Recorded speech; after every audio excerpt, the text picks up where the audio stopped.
झारखंड न सिर्फ बिजली के लिए आत्मनिर्भर होगा बल्कि राज्य को आर्थिक और औद्योगिक विकास की एक नई नीति मिलेगी। जी हाँ, PVUNL का यूनिट 1 का 5 नवंबर को कमर्शियल डिक्लेरेशन होने के बाद PVUNL के CEO AK सहगल ने आज प्रेस वार्ता कर ये जानकारी दी कि हमारे प्लांट के एसछाई को एग्रीकल्चर में उसे यूज़ किया जाए तो उसकी प्रोडक्टिविटी बढ़ाने में मदद करेगा। इस दिशा में हम बिरसा एग्रीकल्चर यूनिवर्सिटी और कई संस्थान जो आगे आएंगे उनके साथ मिलकर साइंटिफिक तरीके से मिलकर हम आगे बढ़ेंगे। प्लांट के लिए एक यूनिट में जब 15 से 16 लाख टन एस प्रोड्यूस होगा, जब 3 मिनट आएंगे तो 45 से 50 लाख टन एस प्रोड्यूस होगा साल में। उसके लिए हमारे पास भरपूर टेक्नोलॉजी है, रोड में और रेल से ले जाने के लिए माध्यम भी है। वहीं आपको बता दें प्रोडक्ट में ब्रिक्स बनाने वगैरह में यूज़ कर सकते हैं, बहुत स्कोप है। लोकल लोगों को एम्प्लॉयमेंट के लिए जैसे ग्रॉस कटिंग हो, हॉर्टिकल्चर हो, मशीन हो,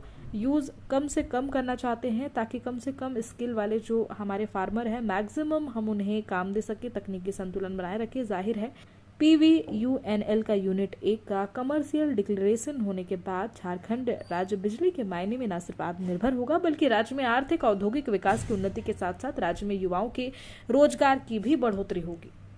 नहीं, उसके लिए सर हम क्या कर रहे हैं, एग्रीकल्चर यूनिवर्सिटी के साथ सहयोग से मिलके अभी जो लिटरेचर है वो अवेलेबल है कि अगर एक लिमिटेड क्वांटिटी में ऐश को एग्रीकल्चर सॉइल में यूज किया जाए तो उसकी प्रोडक्टिविटी बढ़ाने में मदद करेगा। तो इस दिशा में हम बिरसा एग्रीकल्चर यूनिवर्सिटी और भी कोई संस्थान जो आगे आएगा हम उनके साथ मिलके आगे एक साइंटिफिक तरीके से हम इस चीज में आगे बढ़ना चाहते हैं। जितना हमारे यहाँ करीब लगभग जैसे एक यूनिट में 14 से 15 से 16 लाख टन ऐश प्रोड्यूस होगा और टोटल 3 यूनिट आएंगे तो 45 से 50 लाख टन ऐश प्रोड्यूस होगा साल का।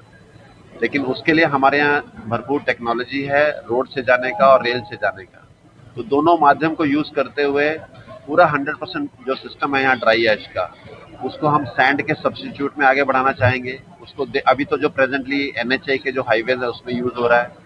सीमेंट प्लांट में सीमेंट की कॉस्ट को कंट्रोल में रखने के लिए सीमेंट मिक्सिंग हो रहा है। इसके अलावा जो बहुत बड़ा पोटेंशियल है, हम चाहते हैं कि MSME और स्मॉल इंडस्ट्री आगे आए ताकि यहाँ से जो फ्लाई ऐश जा रही है उसको वो building products, ready mix concrete में या ब्रिक्स बनाने में, या आज की डेट में बहुत स्कोप है एग्रीगेट बनाने में, डिफरेंट तरीके से उसको बनाने के लिए हम तत्पर हैं। तो उस चीज को ज्यादा एनकरेज नहीं करते ताकि लोकल लोगों को हम एम्प्लॉयमेंट, हमारे साथियों को एम्प्लॉयमेंट दे पाए। इस तरह से बहुत सारी मैं एग्जांपल दे सकता हूँ। जैसे ग्रास कटिंग है, हॉर्टिकल्चर है, हम मशीनों का यूज कम से कम करना चाहते हैं ताकि जो हमारे कम से कम स्किल वाले हमारे फार्मर्स कम्युनिटी से हैं या जो भी जिस तरह के, हम उनको मैक्सिमम अपने यहाँ यूज कर पाए।